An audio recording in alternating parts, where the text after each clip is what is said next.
Okay. Hello, everyone. Welcome to Miss Silly Lessons Learned.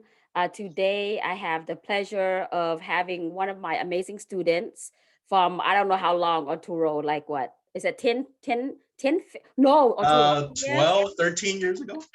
I'm right? losing my hair already too. Right, 12, 13 years ago, Arturo is going to introduce himself. And then the first thing we are going to talk about is what was he like in high school? What was his inspiration? So him as a student, that's our first part of our segment. Go ahead, Arturo, can you introduce yourself, please? Sure. Hello, everyone. Arturo Magaña. I'm coming to you right now from Somerton, Arizona.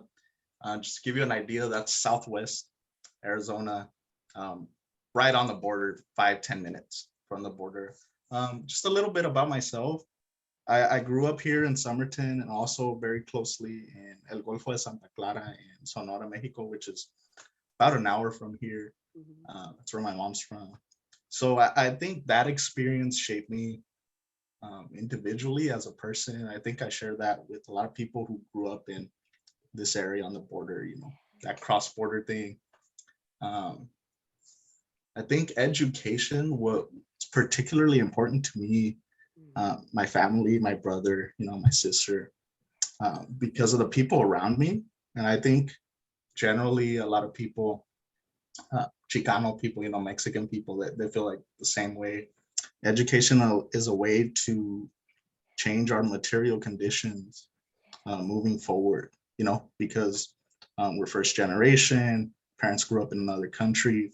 And when we come here, we see that as, something that could benefit our lives emotionally, personally. So generally, I think it was instilled in me that education was a cornerstone, because I always remember that story. My mom, she grew up in El Golfo. There was no elementary school. A lot of people of the community, like my grandpa, they put their their sweat and tears. They built a school for an educator to come move to there. They bought a used bus from Somerton. Actually, that's kind of funny. They bought a used bus from Somerton. They took it to El Golfo to have students travel to Gazdan, which was about 40 minutes away. So that I think those acts from my grandpa, from my mom, sort of instilled in me like the importance of education. And also I think my dad was particularly important. He grew up in Torreon, Coahuila, and but he came here when he was young. He earned a master's degree in English. So I think that sort of experience, all these little influences kind of went into my life and sort of keep me grounded and keep me going. Yes, Arturo, Arturo, remind me if I have my memories correct, okay? Remember when we were reading A Thousand Suns? Was that the name of the book, A Thousand Suns, about the three refugees? They walk 1,000 miles to get to refugee camp? It from Sudan, the Lost Boys. Yes. The And fire came from the sky, something like yes, you got it. fire. Yeah, Arturo, because I remember I was telling you about it and we read it and everything else. And then you and your dad show up. Remember we had like the book meet with them, and we met one of them. Remember that? You Yes, know? Benjamin A. Jack, Yes. I Oh, believe. I have the book on my shelf, but I yes. right now. Oh, yes. I know. And I was like, Arturo, you were the only student that showed up. You know what I mean? I was like, and then your dad showed up with you. And to me, that was such a powerful moment because you don't really see too many fathers showing up to a book event. To be honest, you Oh, and your dad were the first one, actually, Arturo, that I saw at a book event, like a father and son. And to me, that was a powerful moment because you can tell your children all you want, like believe in education, and do this and do that, but to support your child that way, so I was quite impressed with your father, you know. So, and I wow. love that story of your family and the whole bus, Like it gives me literally goosebumps, Arturo, that your family, contributed weirdly in so many ways to your education, you know? and, and it's like that. I think that's very important, right? Because we could say things, but I think it's actions, that are lasting. That's super cool. I remember that day too. It's very vivid because Yes. though that family from Sudan is so inspirational. They walked Yes. 1,000 miles to get away from the civil war when they Yes. were 10 years old. Like Yes. these people, you come across them, um, and they could help you because with their experience, you could be like, this person has been able to do it. Continue living and excelling, like Yes. New York Times bestselling authors. Like, wow, they're Yes. incredible. And I think too, my dad's always been into reading and writing. He has 1,000 books, at home. Um, Wow. and to actually see like uh, actually somebody who wrote a life story in Yes. person in Yuma, they came to Yes. Yuma. That Yes. that was very wonderful. Yes. Arturo, let's talk, I know we want to talk about you being a counselor, but let's go ahead and talk about you as a writer, and what shapes you as a writer. Okay, so tell me about your journey to like writing, and then, how did you get there, and what like inspire you? Who's your favorite author? Okay, awesome. Well, I think it started a long time ago for me. Going back, my dad, my grandpa, they always valued uh, reading. Like there was always a book there. It wasn't really forced on me, like you have to read this book, which I think a lot of times draws people away from reading. There were just books there, and I would look at them, and sometimes I liked them. Sometimes I like the old Western books. Sometimes my grandpa brought uh, books about history and the native history, all that type of stuff sort of influenced me. I think too, um, it started pretty young with me too. I remember like I was in first grade. Yeah. I had a teacher, Miss Aviso, and Miss Wright. I remember her name because they're super cool. Love it. And we had an assignment that it was like we have to pretend to be journalists and write an article about something that happened last week. And I thought that was so cool how it came together. We printed something, like I like wrote these sentences, and that was super cool. But I think that's how it sort of started. And then continuing going on, uh, I was influenced by writers because I think they do something wonderful, right? They're able to overcome, you know, um, the very good ones. They're able to overcome um, sort of situations, right, and overcome that and tell something about a general human condition that I might share with a black writer from the 1920s, in Yes. Harlem. Like we're still experiencing pain, and if we're able to express that to others, we could create relationships. We could build something good, by learning from others. And I think that's how I kind of came into it. And I like to write little things, and hopefully maybe one day I could become something. Yes. Arturo, tell me about your writing. I know you got some things published. So are they like short stories, poems? And then what is the focus of what's the topic focus of your writing? Mhm. So right now I've been working on essays. One essay I recently wrote that appeared in Practicing Anthropology. I wrote about like rhetoric and political spheres. Wow. So Um, exciting. yeah, I think maybe one of the main threads that comes into it, I think, is just my experience, a Chicano experience. I think that's super cool. I don't see that many writers who are Chicano, maybe perhaps because there's a lot of barriers, to publication. The publication houses are in New York. They're not Yes. in Yuma, you know. Um, but that's why I think that it's important to maybe try to write about our experience, because I think it's beautiful. Um, and I think ultimately my goal is um, to share my experience with others who I love. I think the point of it, at least my writing. And I think teaching too, I think that your teaching comes into it also from Yes. that lens too. Yes, I totally agree. I remember, I can't remember the name of the author, but it's like a short collection of stories, Arturo, and it was by a Hispanic author. And it was like, I think it was called A Piece of Paper or something like that. And then it's not called A Piece of Paper. When I remember it, I'll let you know. But the stories, it just all center on a piece of paper, like the importance of a piece of paper. Like, for example, you know, like the son just got out of prison, right? And his release paper, that's a big difference because he's out. That shows that he's out of prison. Another story is like, a person who just got a divorce. Like the divorce decree.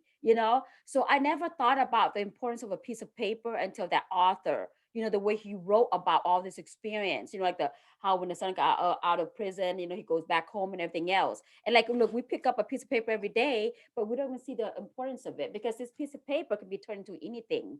Like this piece of paper could be turned into stories of your grandfather. You need to Mhm. write that story about your grandfather and your father, you know, because I don't even think they realize how great of a contribution they made in your life, even if you tell them, but to see their stories written down on a piece of paper, and that's like the legacy that you can leave behind for them as well. I mean, it's like their legacy, so yeah, so I once I figure out if I remember that story, I just love Please. love love it, you know Yeah, so and just to say something about that too, I think I agree. I think um, for my thesis, anthropology, I wrote a book about the fisherman experience in El Golfo, in Sinaloa, yes. and that was like drawn from conversations with my grandfather, learning from him, seeing what has changed, what has changed culturally, socially, and yeah, I agree. Like writing about people you love is Yes. where it's at, I think. Yes. Mhm. Arturo, what was your major in college? So in undergrad, I studied urban planning and also anthropology. Mhm. Wow, And for my master's, I studied cultural anthropology, like a research, and also took some journalism classes. that is amazing. What did you learn in your anthropology classes, like that got you excited? That was like, okay, I love this. Mhm. So I think I was drawn to that discipline because one of its main theories, cultural relativism. Um, we cannot judge others based upon our worldview and our experiences, right? We have to Yes. try to understand others through the lens of their experience. Uh, Yes. and I think that's such a powerful um, way of thinking because you're able to connect with people uh, from a culturally responsive way. Um, Yes. and I just was drawn to that idea. And also to like some of the methods in anthropology, like Mhm. you go to the people to learn about their experiences, right? And their needs and their hopes. Yes. And I just, that's where it was at for me. That's super cool. That idea, right? That Yeah.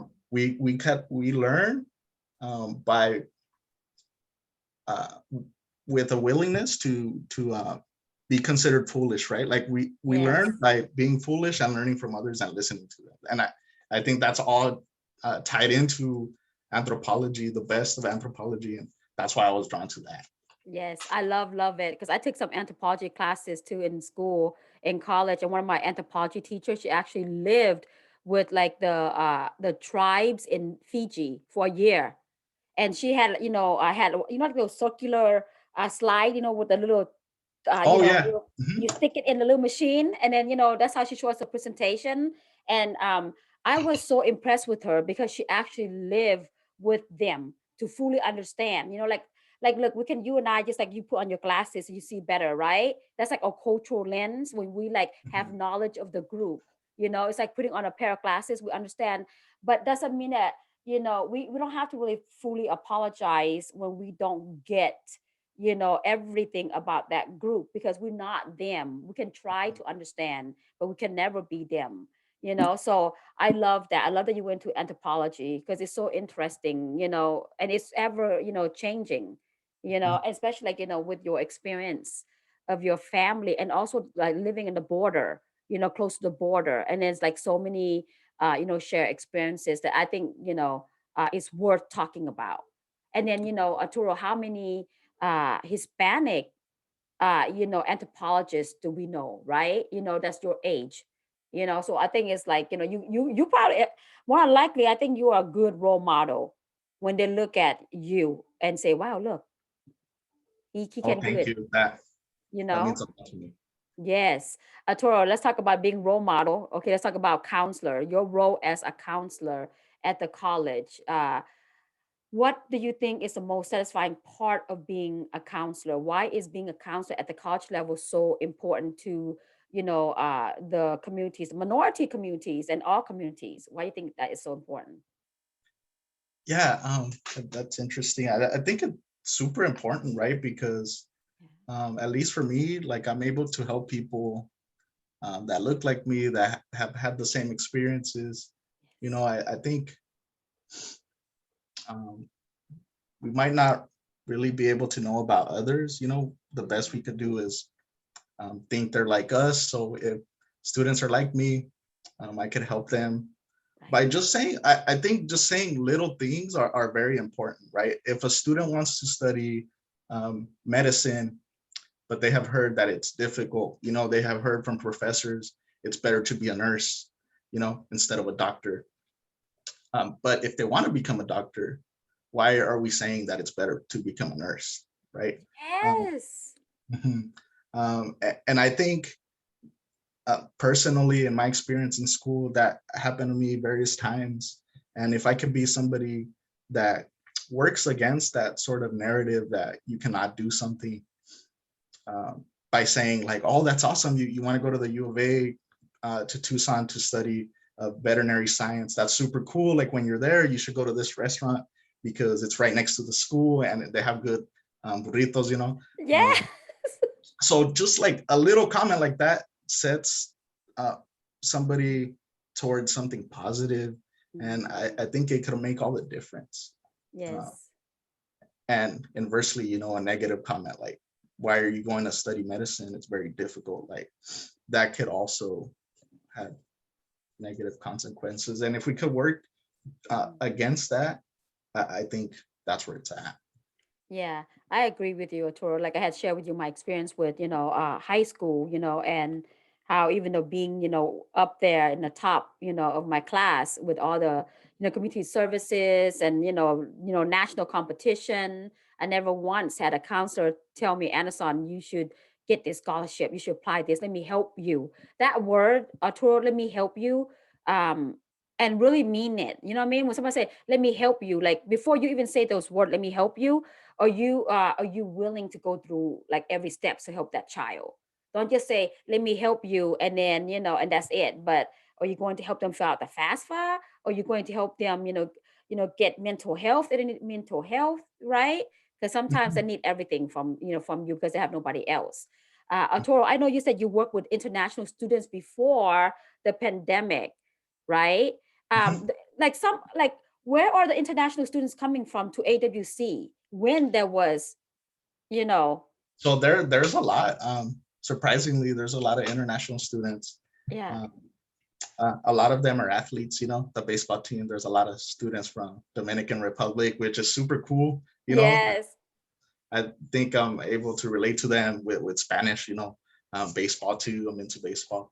Um, this year, a lot of students are coming from Russia as part of as like a bridge program to like Wow. better relations with the two countries. So that's super cool. There's like study abroad programs. Um, but yeah, Mexico is it's a big one, right? San Luis is Yes. right here. A lot of students travel from they cross the border and go to AWC to do technical trades. Um, a lot of people have degrees in other countries like Mexico and want to Right. ultimately move here, so they want to start their education here, transferring those credits. Um, Yes. mhm. But Um, mhm. Arturo, is there what's the difference between foreign exchange students or international students and the students here, do you think, is there any like big difference in like determination and drive, and or do you think like we take education for granted here? Because look, we literally could just go anywhere we want, and international students, they have to go through so many hoops and loops, you know what I mean? So maybe that sort of pressure is felt a little bit more, right? The family expectations. Yes. I knew a student from Nigeria. Her family was, they they expected her to complete her degree, and I think that that it's a case by case basis to like students here. Like my dad expected me to get a degree. Like I didn't want. There was no other way around it. You know, Right. and probably maybe a lot of minority students feel that who grew up here in the U.S. to also feel that. So maybe um, I'm not sure how to answer that question because my experience is like that expectation was also there that perhaps maybe international students are feeling too. Right. But but Yeah. yeah. I know what you're saying, Arturo, because I'm not from the United States, right? I was a refugee. So I mean, it's kind of like our parents expected us already to, to be want, to want to go to college and do those things, because we didn't have that, in Laos, we don't have that what is it? The opportunities.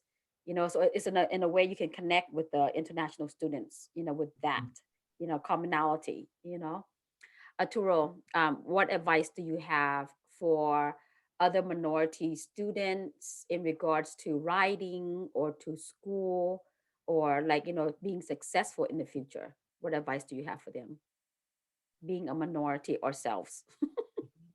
um I think advice. I think um learning from others, whoever they may be, um that's super powerful. You can learn from a little kid on the street. He could show you how to throw a trompo, a top. Um, or you can learn from somebody who has a PhD in sociology. Right. I think a lot of times we might think like, oh, you have to follow these steps, do these advanced degrees. But I think also something that's more important is being just having just common decency. I think um, Yes. I was thinking about this before. I think so. To be a successful business person, you have to be uh, an egoist. You have to be in competition with others. You have to step on others to sort of build wealth. But Hmm. what people value, decency, compassion, these things, I think are where it's at. It's more important. It's more beautiful, and you're able to create relationships with others. And I think uh, that would be my advice. Value things Yeah. that will help you help other people. Yes, I love that. I love what you said about the story of the little kid. You can learn from anybody if you're willing to, be open to, right? They don't have to be like, a Harvard graduate, or like, have a PhD. Just like a little kid could teach you something. Mhm. I totally agree with that. When I was in New Orleans this weekend, we were at the French Quarter, and every time I see, a homeless person, like it just like I get so upset about it. I'm like, okay, I can't eat this corn, sitting here eating this corn or whatever, when I see this person, that look like he's in need. And so I was telling my, my daughter and my nephew and my sister-in-law, I was like, guys, you have any money left? Because I don't have any change. So if you guys have any, I want to go, go buy him like the corn, because I love elotes. Okay, so Oh, that was it was an that was elote. the closest to elotes. I was watching them. I'm like, oh, he's not doing it right, because come on, I have elotes. Living close to Mexico, right? So I'm like very like I don't know, like judgmental when it comes to carne asada, pozole, all that stuff, right? So I was watching him, do the corn, and everybody's getting in line, and this a gentleman who was just sitting on the bench. He was so skinny, right? Arturo, he was skinny, has this bulging backpack, and he just sitting there looking at people. And I was just like, oh, I was just so upset. I just couldn't get over it. So I go, I'm gonna go buy him. I'm gonna go ask if he want a corn, or if you don't want a corn, then I'll give him, whatever money you guys have left. You know what I mean? So my was it my sister-in-law or my nephew give me they had like $5 change, right? And so I went up to her, go, excuse me, I go, do you want any corn? If you don't want any corn, I go, how about, I only have $5. You want $5 in case you get hungry, whatever. And then he just looked at me and he said, oh, he go, that's okay, thank you, but I do have money to go buy, the food, right? But I think it was more like his pride, and because he, like I said, he looked like, he's been on the streets for a while, you know what I mean? The conditions of his clothes and his bag, right? That's my assumption, right, Arturo? But when I walked away from there, I respected his space, and I, came back to sit down with my, family, and I said, and then my sister-in-law was like, oh, hey, at least you tried, and I go, I always have to try. It doesn't matter how many times I get turned down, because I told her, I go, what's important is that I want him to know that somebody cares about him as a human being. I will never stop, going up to people and just saying that, so that way they know somebody noticed me, that I was sitting there, or I was walking, or I was, doing whatever. So I really love that, what you said about, the compassion, so what do you think, Arturo? I know our time is almost up. Oh no, just thank you. Yeah. Yeah, I think um actions are where it's at, right? Like Yeah. I think, yeah, words are cool, like writing is cool, but like being able to uh the student needs to set up her accounts. This is the location on campus where they could help her with that. But Yes. let's go and walk with that student so they don't get lost and they don't feel discouraged about Yes. coming to school, talking in English when their first language is Spanish or Yes. Laos, um, Yes. and I think little things that, um, perhaps they might help. A little thing might help somebody I love in the future. So let's do this myself because I can right now. Yes. And it's that simple, you know. Mhm. We can, those simple things, we can do it, and it can change lives, like you said, that student's life. Oh, hey, look, my counselor actually, care more than just, putting me in those classes. You know what I mean? Right? Yeah, and I think it's easy to go down that road, right? There's Yeah. like a bureaucracy in place. Like there's all these forms to fill out. These people, Yes. you're a doctor, you have to see 20 people a day. Like let's just do it so I could get home. But people that you value in life, they work against that, and Yes. they treat you as individuals, complex, important, Mhm. um, beautiful, and I think that's where it's at. But it's hard, right? Like nine Mhm. to five, Monday to Friday. It, Yeah. but if we just stop and think about that other person, I was Mhm. there, you were there, everyone's gonna be there at one point. Let's Yes. do it. Let's try. Let's try. Yeah, that's all we have to do. Arturo, thank you so much for sharing your amazing stories. You have not changed at all, which I am so happy. Except the fact that, I mean, obviously you have a beard going on there. You know what I mean? You look a bit older. I don't know. You know I what I don't mean? know. I'm like You still have 10,000. that goofy laugh, Arturo. Oh no. Yes. I don't want. So I'm glad you have not changed. You're such a good, and kind human being, and and that's what I love. And I'm so proud of you being an author and being a counselor and overall being a good human being. And I know all those students that walk through that door, they are lucky to have you in their life, because I know you're going to tell them that they can, instead of saying, why do you want to be this and that? So continue being the same way, Arturo. Don't change. And when you become famous, don't forget to send me lunch Oh no. money. Okay. All Oh right. no. And then, guys, I will put Arturo's work, the links to his work. So if you want to check it out, show some support. That'd be awesome. In the meanwhile, thank you for listening. Take care of each other and take care of yourself. Until I see you next time. Bye.